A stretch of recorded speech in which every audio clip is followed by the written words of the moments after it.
ఇప్పుడు మనం డీల్ చేసేది ఏంటంటే ప్రొఫెషనల్ ఎథిక్స్ అనమాట. ప్రొఫెషనల్ ఎథిక్స్లో మనం ఏమేమి డీల్ చేస్తామంటే కౌన్సిల్ జనరల్ గైడ్లైన్స్, అసలు టోటల్ టాపిక్ ఒకసారి డీల్ చేద్దాం.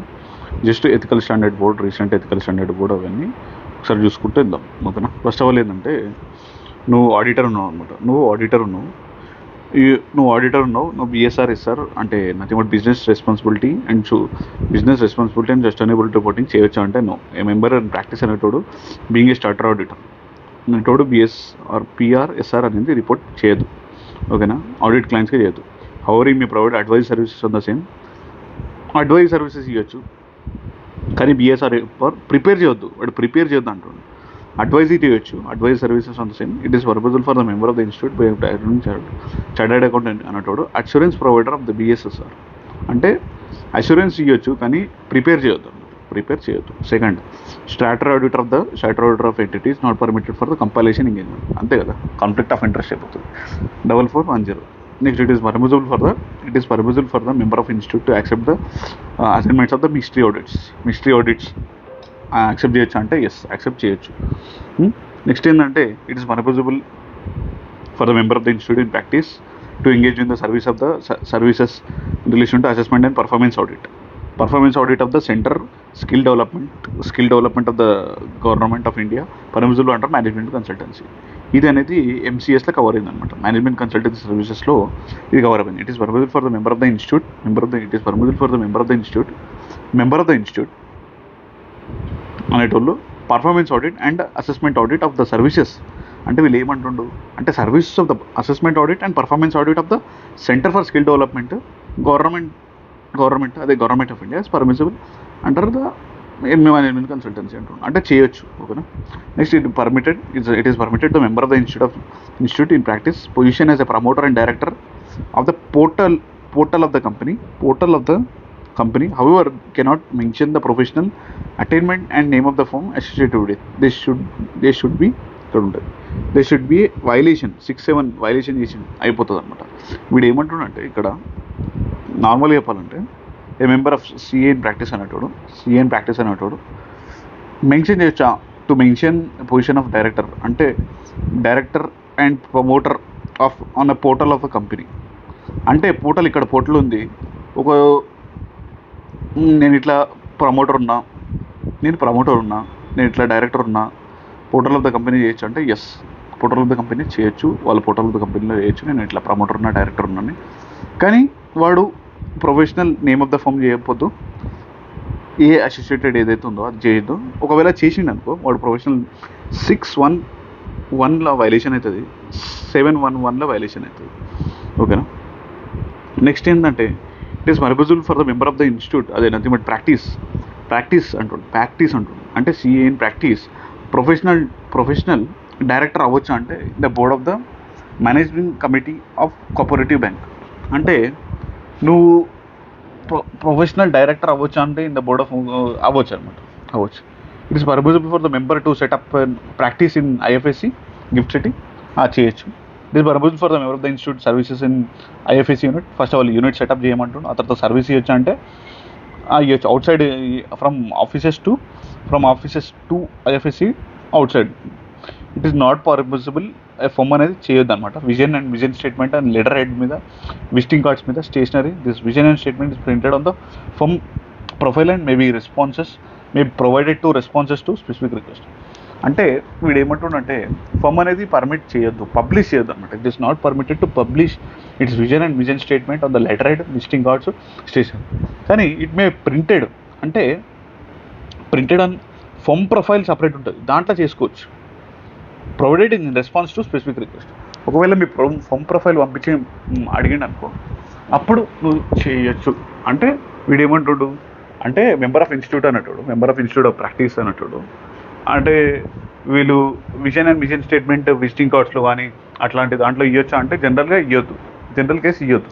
కానీ వీడు ఏమంటుండు ఒక కేసు అనేది అలౌడ్. ఒకవేళ ఎవరైనా రిక్వెస్ట్ చేశారనుకో, మీ ఫర్మ్ ఏ దాంట్లో ఆడిట్ చేస్తుందో అదంతా, అప్పుడు ఇవ్వచ్చు అనమాట. ఇప్పుడు మెంబర్ ఇన్ ప్రాక్టీస్ ఉన్నట్టు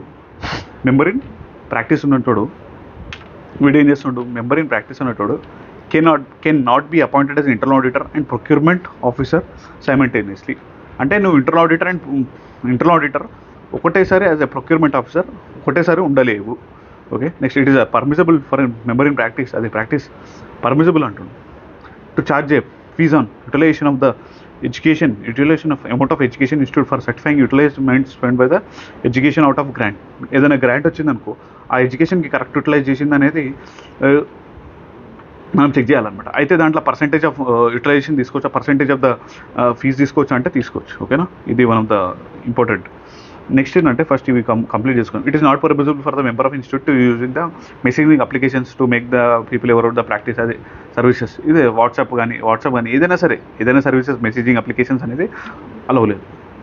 నెక్స్ట్ ఏంటంటే it is permissible practice of child accounting practice holding a COP to become member of the board of the primary cooperative bank, cooperative primary urban అనమాట. అర్బన్లో అవ్వచ్చు. Ethical standard board noted that the position of the board of the management urban and the role attached to the similar to the director simpliciter and where the no involvement in the member day to day ఉండద్దు. అయితే only sitting fee అనేది రెండోది. అయితే వీడు ఏంటంటే director it is permissible for the whole CA ఉన్నాడు board of మేనేజ్మెంట్లో ఉండొచ్చు అంటే ఎస్ ఉండొచ్చు. ఓకేనా, నెక్స్ట్ ఇంకేంటంటే ఇక్కడ there is no prohibition on the internal audit to acquire and purchase of the shares of the state company. నువ్వు internal audit చేసేటప్పుడు నువ్వు ఒక కంపెనీ యొక్క షేర్స్ కొనుక్కోవచ్చు అంటే ఎస్ కొనుక్కోవచ్చు.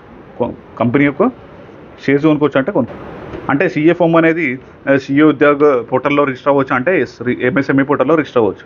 ఆ తర్వాత there is no prohibition of the internal auditor to acquire the shares and of the state company కొనుక్కోవచ్చు. ఆ తర్వాత మెంబర్ ఇన్ ప్రాక్టీస్ అనేటువంటి ప్రొవైడ్ ద ఇది ఏంటంటే కియోస్క్ ఓన్లీ అంటే ఇది వెండింగ్ మిషన్ అనమాట. వెండింగ్ మిషన్ అంటే లైక్ ఇప్పుడు కేఎఫ్సీలో అక్కడ వెండింగ్ మిషన్ ఉంటుంది కదా, ఎగ్జాంపుల్ కియోస్క్ అంటే ఇది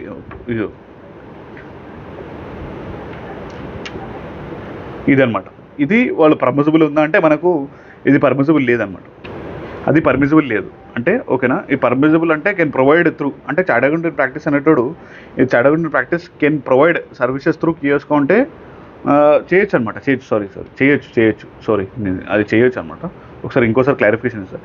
ఈ చార్టర్డ్ అకౌంటెంట్ ప్రాక్టీస్ అనేటోడు can provide the services through kiosk only if the services are provided through professional activities of practicing permitted under the act. అంటే ఇది నేను చేయొచ్చు అంటే ఎస్ అలా ఉంది.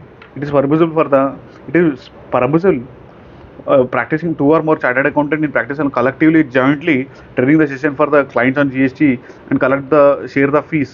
వీడేమంటుండంటే నేను ఇది ఇక్కడ కియోస్క్ ఈ సర్వీస్ చేయొచ్చు అంటే చేయొచ్చు, ఎంఎస్ఎంఈ పోర్టల్లో కూడా రిజిస్టర్ అవ్వచ్చు, ఆ తర్వాత అది కూడా అక్వైర్ చేయొచ్చు. నేను 2 or more సిఎస్ కలిసి వీడేమంటూ 2 or more సిఎస్ కలిసి మేము ఒక సెషన్ పెట్టేస్తాం అనమాట. సెషన్ పెట్టి training session on the clients GST మీద చెప్పేసి ఆ షేర్ ఆఫ్ ఫీ కలెక్ట్ చేసి మేము పంచుకుంటామంటే చేయొచ్చు, పర్మిసిబుల్ చేయొచ్చు. ఆ తర్వాత ఈ member in practice maybe non executive director, independent director in cooperative society. ఎప్పుడైనా సరే వాడు చెప్పింది మెజారిటీ కోఆపరేటివ్ సొసైటీ బ్యాంక్లో అలౌ చేస్తాడు, కానీ he should not be day to day activities ఉండొద్దు, he should not be personal intend. Okay, ఆ తర్వాత ఉండదు. ఆ తర్వాత ఇది కూడా సేమ్. ఆ తర్వాత చార్టర్డ్ అకౌంటెంట్ ప్రాక్టీస్ అనేటువంటి being a director simpliciter in a company cannot sign the ROC forms అదే డైరెక్ట్ కాన్ఫ్లిక్ట్ అయిపోతుంది. అంటే ఆర్ఓసీ అనేది ఫార్మ్స్ సైన్ చేయొద్దు అనమాట. అదే చార్టర్డ్ అకౌంటెంట్ ప్రాక్టీస్ అనేటువంటి authorised representative of the foreign company ఉండొచ్చు. ఈ provided that authorised representative of the foreign company ఉండొచ్చు అంటే ఎస్, కానీ ఉండొచ్చు, కానీ he should not be auditor. అదే చార్టర్డ్ అకౌంటెంట్ ప్రాక్టీస్ అనేటువంటి ఈ రిటర్న్ రిజిస్ట్రేషన్ చేయొచ్చు అంటే చేయొచ్చు. It does not conflict with employment application. However he should not certify the return. Just return చేయొచ్చు కానీ సర్టిఫై చేయొద్దు. అదే చార్టర్డ్ అకౌంటెంట్ ప్రాక్టీస్ అన్నట్టు ఈక్విటీ అడ్వైజర్ ఉండొచ్చు అంటే ఎస్, ఈక్విటీ రీసెర్చ్ అడ్వైజర్ ఉండొచ్చు కానీ పబ్లిష్ చేయొద్దు అనమాట. రిటైల్ రిపోర్ట్ పబ్లిష్ చేయొద్దు, అది బిజినెస్ అండ్ ఆక్యుపేషన్లో కిందకి వచ్చేస్తుంది. ఓకేనా, ఇంకోటి ఏంటంటే ఇక్కడ ఫాస్ట్గా చూసుకుంటూ వెళ్ళిపోతాం. చార్టర్డ్ అకౌంటెంట్ ప్రాక్టీస్ అనేటోడు engage in the registration authority for obtaining digital signature for kind. అంటే నువ్వు ఆడిట్ చేస్తున్నావు, నువ్వు స్టార్టర్ ఆడిటర్ను, వాళ్ళకి డిజిటల్ సిగ్నేచర్ క్లయింట్స్కి తీసుకుంటున్నావు అనమాట. రిజిస్ట్రేషన్ అథారిటీ అదే హిమ్సెల్ఫ్ అయితే రిజిస్ట్రేషన్ అథారిటీ తీసుకొని వాళ్ళ క్లయింట్స్కి డిజిటల్ సిగ్నేచర్ తీసుకుంటావు అంటే తీసుకోవచ్చు. ఆ తర్వాత చార్టర్డ్ అకౌంటెంట్ ప్రాక్టీస్ అనేటోడు క్రెడిట్ కార్డులో అంటే మనకి ఏదైతే బ్యాంక్ అవుట్ చేస్తుండో ఆ బ్యాంక్లో క్రెడిట్ కార్డు ఉంది, ఆ క్రెడిట్ కార్డ్ అనేది డస్ నాట్ అంటే out standing balance does not exceed 1 lakh ఉండాలి. 1 lakh ఉంటే అది అలౌ చేయొచ్చు అనమాట. He can hold up to 1 lakh. Beyond 1 lakh అయితే అయితే బియాండ్ 1 lakh ఉందనుకో వాడు తీసుకోదన్నమాట. చార్టర్డ్ అకౌంట్ ప్రాక్టీస్ అనేటోడు మీడియేటర్ కోట యాక్సెప్ట్ చేయొచ్చు అంటే yes, acting as a mediator in కోసం deemed to be in the okay, ఆయన అలౌ చేయొచ్చు. He can be act as chartered account practice అనేటోడు cannot accept the assignment of the bank. ఒకవేళ వాడు లోన్ అగైన్స్ ద ఎఫ్డీకి అగైన్స్ట్గా loan తీసుకున్నాడు అనుకో, ఆ తర్వాత బ్యాంక్కి యాక్సెప్ట్ చేయొద్దు. ఓకేనా. చార్టర్డ్ అకౌంట్ ప్రాక్టీస్ అనేటోడు ఫైనాన్షియల్ అడ్వైజర్ ఉండొచ్చు అంటే ఉండొద్దు. ఆ తర్వాత commission, receive the commission on the financial institutions such as mutual funds, insurance commission, NBFC. అంటే he cannot act as a financial advisor and receive the commission on the financial institutions and ఇట్లాంటి అన్ని చేయొద్దు అనమాట. Financial advisor అవన్నీ ఉండొద్దు. ఆ తర్వాత next chartered accounting practice అనేటోడు cannot exercise the lien over the client document. వాడే మన ఫీజు ఇవ్వకపోతే వన్ డాక్యుమెంట్ మనం ఉంచుకోవద్దు and non payment of the fee. ఓకేనా. నెక్స్ట్ చార్టర్డ్ అకౌంటింగ్ ప్రాక్టీస్ అనేటోడు not permissible to print the vision and vision statement.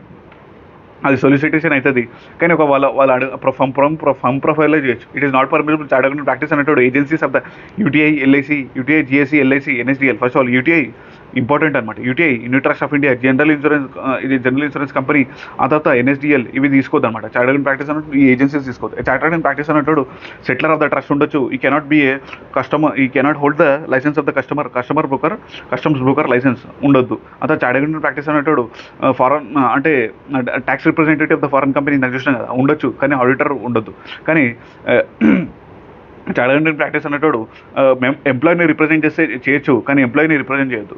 ఓకేనా. Employer allowed. Chartered accounting practice అన్నట్టు may appear as employer as a tax representative before the income tax authorities as on behalf of the employer but not on behalf of the other employees of the employer.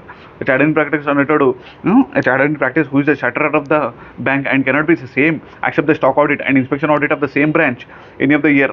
అంటే system branch ఏదైనా సరే నువ్వు starter out ఉన్నావు అనుకో, దాంట్లో stock audits కూడా నువ్వు చేయొద్దు. ఏ ఫర్మ్ అనేది appointed as internal auditor of the PF trust by the government and cannot be appointed as a statutory audit. అంటే నువ్వు statutory audit and internal auditor of the same PF trust ఉండొద్దు అనమాట government. ఓకేనా. ఈ concurrent audit of the bank X cannot be accepted by the statutory auditor of bank Y which is sponsored by X.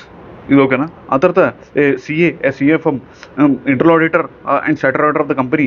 అంటే internal auditor and statutory of the company of the PF fund ఉండొచ్చు. ఇక్కడ చూసుకుంటే ఇక్కడ difference ఏంటంటే PF trust ఇది PF fund, ఇది PF trust, ఇది PF fund. ఓకేనా. ఇక్కడ internal auditor and statutory auditor ఉండొద్దు. Same can be appointed, cannot be same. ఇక్కడ సేమ్ ఉండొచ్చు. ఆ తర్వాత ఏంటంటే ఎథికల్ స్టాండర్డ్ బోర్డు ఇది ఏం చెప్తుందంటే మినిమం ఇది తర్వాత చూద్దాం. ఆ తర్వాత నెక్స్ట్ ఏంటంటే మెజారిటీ అంతా అయిపోయినాయి, ఇంకా కొన్ని ఉన్నాయి అవి డిస్కస్ చేద్దాం. ఇది ఫాస్ట్ రివిజన్ అనమాట. ఇక్కడ ఫస్ట్ ఆఫ్ ఆల్ వీడు ఏమంటుండంటే చార్టర్డ్ అకౌంటింగ్ ప్రాక్టీస్ అనేవాడు adviser to the board adviser ఉండొచ్చు. ఇక్కడ అలౌడ్, ఇది నాట్ అలౌడ్. ఫాస్ట్గా ఓకేనా. చార్టర్డ్ అకౌంటింగ్ ప్రాక్టీస్ అనేవాడు అలౌడ్ అంటే బిఎస్ఆర్ఎస్ఆర్ అడ్వైజర్ ఉండొచ్చు కానీ ప్రిపేర్ చేయొద్దు. ఓకేనా. నెక్స్ట్ చార్టర్డ్ అకౌంటింగ్ ప్రాక్టీస్ అనేవాడు అష్యూరెన్స్ ఇవ్వచ్చా? ఎస్, అష్యూరెన్స్ ఇవ్వచ్చు. ఓకేనా. చార్టర్డ్ అకౌంటింగ్ ప్రాక్టీస్ అనేవాడు అడ్వైస్ ఇవ్వచ్చా in relation to IPR? Yes, through professional route ఇవ్వచ్చు. ఆ తర్వాత చార్టర్డ్ అకౌంటింగ్ ప్రాక్టీస్ అనేవాడు cannot member in practice cannot act as a trade mark అవ్వద్దు. ఆ తర్వాత పేటెంట్ అటార్నీ అవ్వద్దు. Applying the trade mark and applying the trade mark and patent and replying the dispute asked అంటే cannot ఉండదు. ఆ తర్వాత intellectual property rights ఉండొచ్చు అంటే ఎస్, కానీ trade mark and patent attorney ఉండొద్దు. ఓకేనా. ఈక్విటీ రీసెర్చ్ అడ్వైజర్ ఉండొచ్చు అంటే ఉండొచ్చు కానీ రీటైల్ రిపోర్ట్ పబ్లిష్ చేయొద్దు. ఆ తర్వాత లైసెన్స్ అనేది ఫర్ డిజిటల్ సిగ్నేచర్ ఉండొచ్చు కానీ లైసెన్స్ అనేది యూటీఐ, జిఎస్సి, ఎన్హెచ్డిఎల్ తీసుకోవద్దు. ఓకేనా. ఆ తర్వాత చార్టర్డ్ అకౌంటింగ్ ప్రాక్టీస్ అనేటప్పుడు credit card out standing bill does not exceed up to 1 lakh ఉండొచ్చు. మీడియేటర్ కూడా ఉండొచ్చు. ఆ తర్వాత he cannot be trustee of the trust. He cannot be member of the trust of the trust. ఓకేనా. he cannot take the loan, he cannot be take the అంటే వాడు auditor of the bank ఉండొద్దు ఒకవేళ వాడు loan అనేది FD తీసుకున్నాను. ఆ తర్వాత మీడియేటర్ ఉండొచ్చు, ఆర్బిట్రేటర్ ఉండొచ్చు, ఒక సెటిలర్ ఆఫ్ ద ట్రస్ట్ ఉండొచ్చు, ఈ can be the member of the trust ఉండొచ్చు. ఆ తర్వాత నో కాన్ఫ్లిక్ట్ ఆఫ్ ఇంట్రెస్ట్ ఉండొద్దు. ఆ తర్వాత నెక్స్ట్ ఏంటంటే ఫస్ట్ ఆఫ్ ఆల్ ఈ can be internal auditor and statutory of the same PF fund ఉండొచ్చు. ఆ తర్వాత ఈ కెన్ ఓన్ ఎంఎస్ఎంఈ పోర్టల్ ఉండొచ్చు. ఆ తర్వాత ఇంటర్నల్ ఆడిటర్ షేర్ పర్చేజ్ చేయొచ్చు. ఆ తర్వాత representative of the foreign company act చేయొచ్చు. ఆ తర్వాత కియోస్క్ ఉండొచ్చు. ఆ తర్వాత next unquoted starter audit and tax auditor can be the valuer of the unquoted shares ఉండొచ్చు. అన్కోటెడ్ షేర్ ఉండొచ్చు of the same entity. Tax auditor and statutory auditor ఉండొచ్చు. ఆ తర్వాత ఈ రిటర్న్ ఫైల్ చేసుకోవచ్చు. Tax representative of the employer ఉండొచ్చు. ఆ తర్వాత next performance audit and assessment audit national RTP దాంట్లో వచ్చింది. ఆ తర్వాత అది ఉండొచ్చు. మిస్ట్రీ ఆడిట్ కూడా యాక్సెప్ట్ చేయొచ్చు. ఆ తర్వాత పోర్టల్లో ఇది ఓకే. ఆ తర్వాత ఏమేమి యాక్సెప్ట్ చేయొద్దు. ఇంకొక నిమిషం. ఆ తర్వాత ఇంకేమి ఉండొచ్చు, ఈ can be appointed as non executive director, independent director, cooperative set, తర్వాత ఉండొచ్చు. ఆ తర్వాత ఎడ్యుకేషన్ సర్టిఫికేట్ దాంట్లో ఉండొచ్చు. ఈ కెన్ సెటప్ అండ్ ఐఎఫ్ఎస్సి దాంట్లో ఉండొచ్చు. ఈ can be a professional director in cooperative society. ఇది అయిపోయింది. ఆ తర్వాత ఏమేమి చేయొద్దు అంటే చైల్డ్ ప్రాక్టీస్ అనేటప్పుడు సేమ్ పిఎఫ్ సేమ్ దాంట్లో inter audit and procurement officer ఉండొద్దు. ఆ తర్వాత audit of the bank cannot accept the audit assignments ఉండొద్దు. ఆ తర్వాత నువ్వే స్టార్టర్ ఆడిటర్ ఉండు, నువ్వే ఆడిట్ అసైన్మెంట్ యాక్సెప్ట్ చేయొద్దు. ఆ తర్వాత స్టార్టర్ ఆడిటర్ అనేది కంపల్సరీ ఎంగేజ్మెంట్ క్రియేట్ చేయొద్దు. ఆ తర్వాత కస్టమర్ బ్రోకర్ లైసెన్స్ ఉండొద్దు. ఆ తర్వాత నెక్స్ట్ డైరెక్టర్ సింప్లిసిటర్ ఉండొచ్చు. అంటే చార్టర్ అకౌంట్ ప్రాక్టీస్ అనేటోడు being a director simpliciter cannot sign the ROC form sign చేయొద్దు. ఆ తర్వాత మెసేజింగ్ చేయొద్దు. ఆ తర్వాత విజన్ స్టేట్మెంట్స్ చేయొద్దు. కానీ ప్రొఫైల్ చేసుకోవచ్చు. లీన్ అప్టైన్ చేయొద్దు. ఆ తర్వాత ఫైనాన్షియల్ అడ్వైజర్ ఉండొద్దు. ఆ తర్వాత it is not possible for the member who is in be director upon the resignation, not permissible for the member who has been director ఉన్నాడు అనుకో, ఆ రెసిగ్నేషన్ తర్వాత to be appointed as auditor. ఆ తర్వాత cooling period అనేది 2 years ఉండాలి. ఆ తర్వాత statutory auditor of the society where in the immediate family member, spouse of the old honorary member of the one of the managing committee. ఇదంతా one of the major crux అనమాట. ఇప్పుడు ఏంటంటే ఈ governments పోర్టల్లో government introduce GeM portal అనమాట. GeM portal దాంట్లో ఉండొచ్చు అంటే government introduce GeM portal e market showcase there is innovative product and services government to publish and can see A register on this portal and no. Council general guidelines advertisement 2008 ప్రకారం ఏం చెప్తున్నా అంటే it is not possible to list its online app based service provider aggregator అంటే అది చేయొద్దు. కానీ further clause 6 Part 1 first షెడ్యూల్లో government departments and government companies and corporations and courts and cooperatives, societies, banks and other similar institutions prepare the implement of the chartered accountant for the allotment of the audits will చేయొచ్చు అనమాట. Allotment of audits ఎవరికి చేయాలో వాళ్ళకి చేయొచ్చు. ఆ తర్వాత other professions can register only the existence of portal with in the knowledge of the member. అంటే వాడు రోయింగ్ ఎంక్వైరీ అడుక్కోదు అనమాట, వాడు వర్క్ అడుకో. It is allowed to register, okay, వాళ్ళు రిజిస్టర్ చేసుకోవచ్చు. And registering GeM portal is not an employment of the, అంటే రిజిస్టర్ చేయడం వల్ల అది ఎంపల్మెంట్ ఆఫ్ ద అగ్రిగేటర్ లెక్క అవ్వదు. ఆ తర్వాత as aggregator means third party platform we can provide a service to the client, but here the government itself is a operating gem portal. CA want to provide a service to government, yes, hence allowed to register అవ్వచ్చు. కానీ no violation in the terms of ethical norms as regarding the it's a pre-requirement service to government ఉండాలి. ఓకేనా? Okay, next ఏంటంటే ఇంకా